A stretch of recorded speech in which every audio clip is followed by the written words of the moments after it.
think a lot of it, some of it is true conflict of interest. I believe there is plenty of that in the media. And it's not just, it's not fair to pick on just CNBC. They all do it. Okay. I mean, let's be realistic here. They all do it. But there is some evidence that some of this is starting to backfire, that people realize they've gone too far. What happened with Fox News and the pool where President Obama tried to exclude Fox from the news pool a couple of days ago, and the rest of the media finally stood up and said, okay, that's enough of that nonsense. The Bill Moyers special on PBS, where they essentially laid out how we got here. All right, Borsky Boren was featured. All right, I mean, this is a woman that she was single-handedly slapped down at the time that that all of the things that were put in place that caused this mess happened, and yet she's been vindicated as having been right, and she actually got some airtime. Okay, Bill Black has been on in a few places, and he's an incredibly prescient voice on this because he was involved in cleaning up the SNL mess, and actually put some people in prison. So there is, I think there comes a point where the media has to recognize that if it wants to remain relevant and continue to have people actually tune in and watch, and of course they make their money off advertising. So how do you sell advertising if nobody's watching? They're going to have to cut it out. And, just as an example, I just saw on Zero Hedge tonight that CNBC's viewership is down 50% from last October. Well, if that doesn't wake people up in the boardroom, I don't know what will. Research by Gates von Peter and Patrick McGuire concluded that the massive U.S. quantitative easing program was necessary, not just for economic revival, but to prevent the implosion of the European banking system. Do you agree with this? Well, I don't know about the quantitative easing, but the extraordinary stuff that was done, particularly with AIG and the games that were played with Lehman, we still don't have a full answer to that. There was an awful lot of money that was advanced out of the New York Fed and the Lehman Brothers that has effectively disappeared. Okay, and it's not a small amount either. It's about $50 billion. There's also quite a catfight going on in the various court systems over the Lehman Holding Company's bankruptcy and, who's going to get what back. There have been some arguments made that there was an illegal preference payment that was made in the days after the bankruptcy was filed to essentially make the New York Fed whole. I don't know. I mean, these things take years to get sorted out and figure out exactly what happened. But that there were major institutions over in Europe that were at risk of blowing up, I absolutely believe that's true. And I'm not convinced that it's over. I think we've papered over the mess, but I don't think we fixed anything. The bad debt and all of that bad paper is still out there. We haven't liquidated any of it.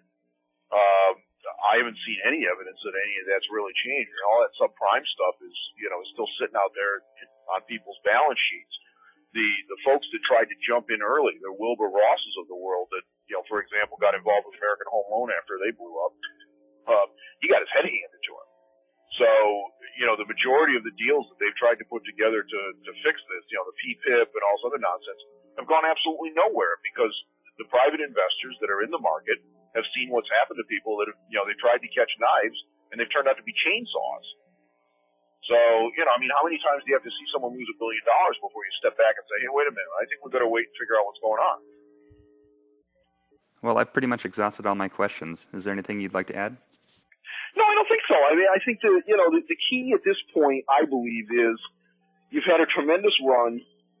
People are way too giddy.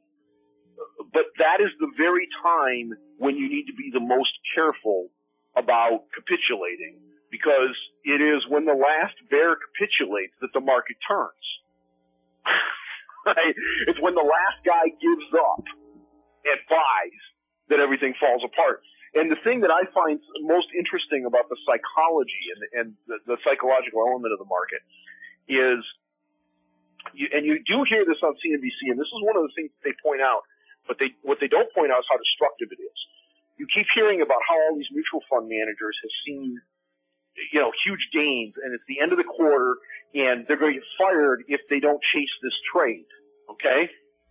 If you want to know why 90% of mutual funds underperform the index, they just told you. That's why it happens. Because The gain has already happened. The manager buys a stock that's already gone up, and he buys the top.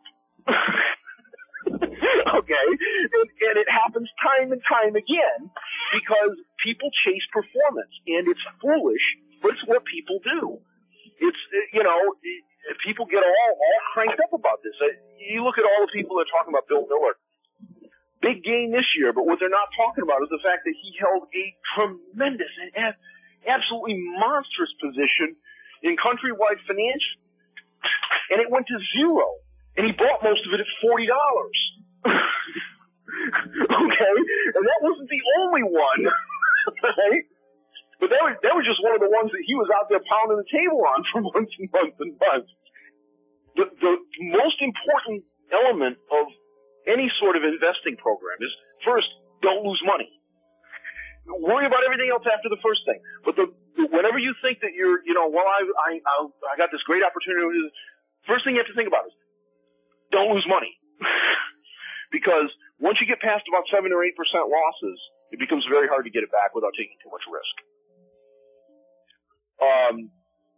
But my concern is that when if things get really bad over the next couple of years, and I think they very well might, that somebody will try to do something very illegal and very ugly with regards to our president. And I am more concerned about someone trying that than anything else, because the race wars that would trigger would be unbelievable. And every city in this nation, every large city would probably burn. Okay? I'm very concerned about the possibility for civil unrest, and there are a lot of people out there that are real jackasses. I'm amazed, really, at how many of them there are. I've had to throw quite a few people off my forum. Okay, more than you'd think. You hear about people that, they talk a good game on the internet or whatever. But some of the things you hear are truly scary. Some of the ideas that people have and things that they think are appropriate actions are just nuts.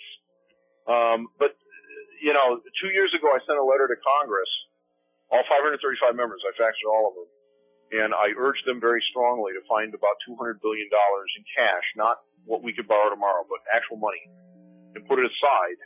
And the argument I made was that if the powers that be lost control of this game, and it got away from them, that we could very easily end up with 20 to 30% of America homeless, jobless, and hungry. The last thing you ever want to do is put someone in that position, because they do not act rationally under those circumstances. And the only way you prevent massive civil unrest in that sort of a circumstance is to be able to feed, clothe, and shelter those people. It's the only way you can do it. They, of course, did not take that advice, to the best of my knowledge. And so, we are now pretty much at the mercy of our Chinese masters in regards to being able to continue to sell our debt. We pray that pipeline doesn't get cut off. I think there's a decent chance that what we see is a 1930s style deflationary collapse. I think it could potentially be worse in terms of the actual jobless rate and in terms of the actual economic damage. In terms of the damage to people, it will be considerably less because we have a much better social safety net than we had in the 1930s. The problem is whether or not we can continue to operate it. Okay, I don't know if we can or not.